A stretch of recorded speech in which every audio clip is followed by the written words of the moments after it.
एक दूर दराज गांव नरकटिया में एक औरत रहती थी। उसका नाम था सुधा।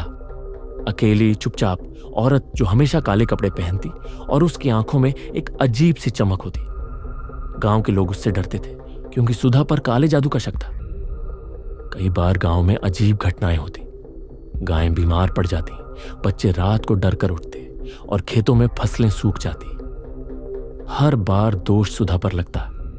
एक दिन गांव के पुजारी ने ऐलान किया, ये औरत अपशगुन है, ये चुड़ैल है, इसे गांव से हटाना होगा वरना पूरा गांव नष्ट हो जाएगा।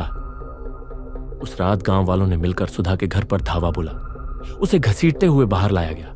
वह चीखती रही, गिड़गिड़ाती रही, मैंने कुछ नहीं किया, भगवान के लिए मुझे मत मारो। लेकिन किसी को दया नहीं आई। गांव के बाहर एक पुराने पीपल के पेड़ के नीचे उन्होंने उसे जिंदा जला दिया। उसकी चीखें रात के सन्नाटे को चीरती रहीं।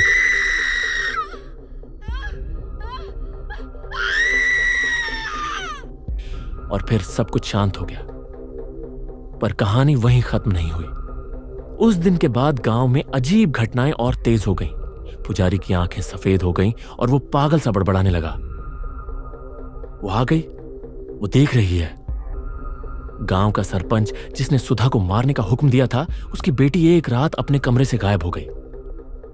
सुबह उसका शव पीपल के पेड़ पर उल्टा लटका मिला।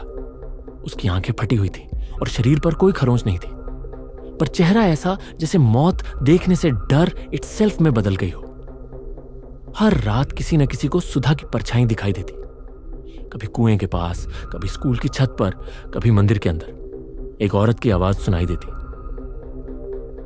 तुमने मुझे जलाया, अब मैं तुम्हें जलाऊंगी। एक रात गांव के 4 लड़के जो उस घटना में शामिल थे दारू पीकर पीपल के पेड़ के पास गए। उन्होंने हंसते हुए कहा, अगर वाकई में चुड़ैल होती तो अब तक कुछ कर चुकी होती। अगली सुबह चारों के जले हुए शव गांव के चौराहे पर मिले। उनकी आंखें बाहर निकली हुई थीं और दिल उनके शरीर से गायब थे। अब पूरा गांव खाली होने लगा। जो बच गए थे उन्होंने गांव छोड़ दिया, लेकिन सरपंच वहीं रहा। मैं डरने वाला नहीं, पर एक रात जब वह अपने कमरे में अकेला बैठा था, लैंप की लौ बुझ गई, खिड़की अपने आप खुल गई, हवा तेज चलने लगी और फिर उसने देखा सुधा सामने खड़ी थी, उसी जलती हालत में। उसकी आंखों में आग थी। मुझे जलाया था ना, अब देख। कमरा चीखों से भर गया।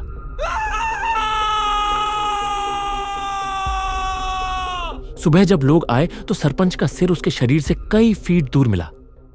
दीवार पर खून से लिखा था, इंसाफ हुआ। आज भी नरकटिया गांव वीरान पड़ा है, कोई वहां नहीं जाता। कहते हैं सुधा की आत्मा अब भी उस पीपल के पेड़ के नीचे बैठी है, अपने अगले शिकार का इंतजार करती हुई। अगर कभी उस रास्ते से गुजरना हो तो उस पेड़ की तरफ मत देखना, क्योंकि कहते हैं जिसने उसकी आंखों में देखा वो कभी जिंदा नहीं बचा।